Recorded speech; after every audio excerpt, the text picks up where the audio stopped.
Assalamualaikum warahmatullahi wabarakatuh. Kami dari kelompok 4 ingin menjelaskan materi tentang laporan akuntan.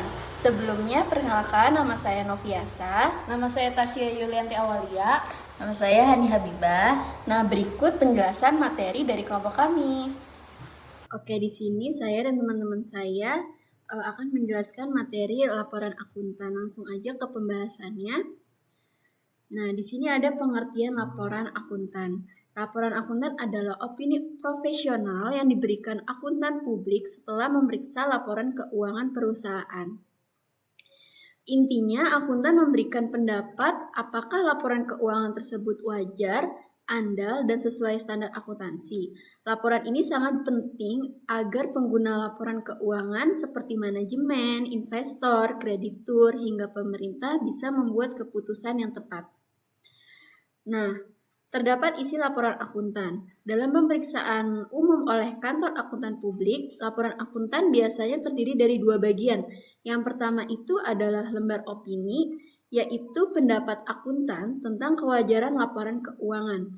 Terus yang kedua adalah laporan keuangan perusahaan, seperti neraca, laporan laba rugi, laporan arus kas, perubahan ekuitas, dan catatan atas laporan keuangan. Catatan ini menjelaskan detail seperti kebijakan akuntansi, rincian akun, hingga informasi tambahan lainnya.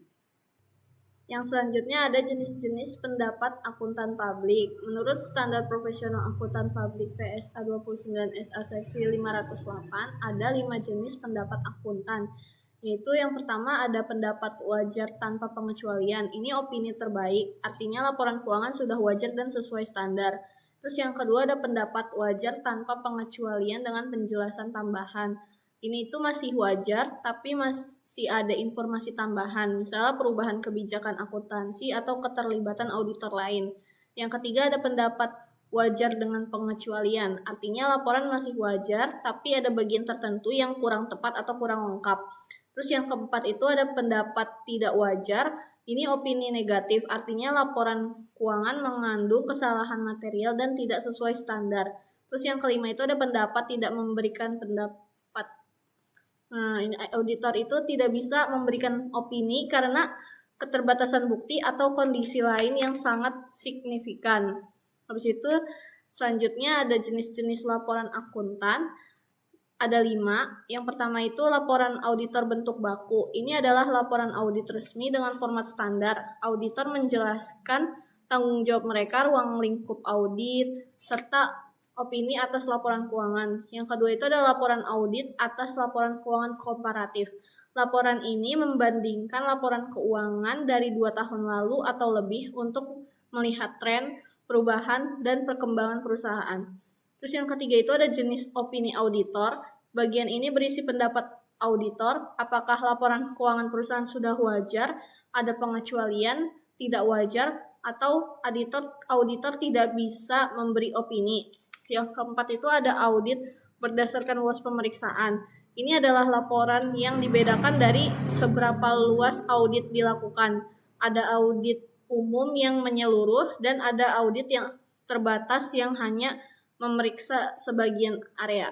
Yang kelima itu ada audit berdasarkan bidang pemeriksaan. Laporan ini fokus pada bidang tertentu seperti operasional, kepatuhan, atau sistem informasi, sehingga hasilnya lebih mendalam pada area tersebut.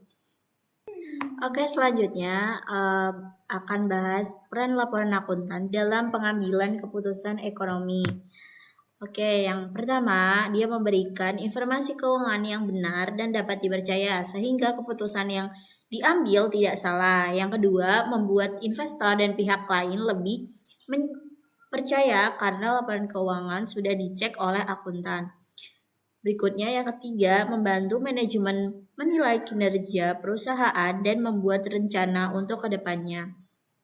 Kemudian yang keempat, mengurangi resiko kesalahan dalam mengambil keputusan. Kemudian yang kelima, membantu perusahaan mematuhi aturan hukum agar tidak terkena sanksi dan tetap menjaga nama baik, menyediakan data dari periode sebelum untuk membandingkan kinerja perusahaan dari waktu ke waktu. Jadi, Laporan akuntan itu sangat penting dalam pengambilan keputusan ekonomi karena memberikan informasi yang andal, meningkatkan kepercayaan investor, membantu manajemen mengevaluasi kinerja, serta mengurangi resiko kesalahan dalam mengambil keputusan. Selain itu, laporan ini juga memastikan perusahaan patuh terhadap aturan dan transparan kepada publik.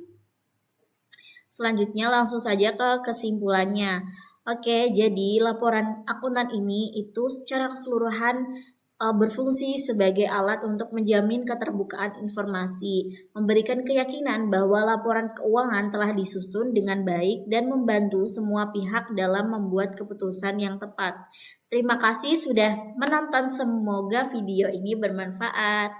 Oke, sekian penjelasan materi dari kelompok kami tentang laporan akuntan. Kurang lebihnya mohon maaf. Terima kasih. Wassalamualaikum warahmatullahi wabarakatuh.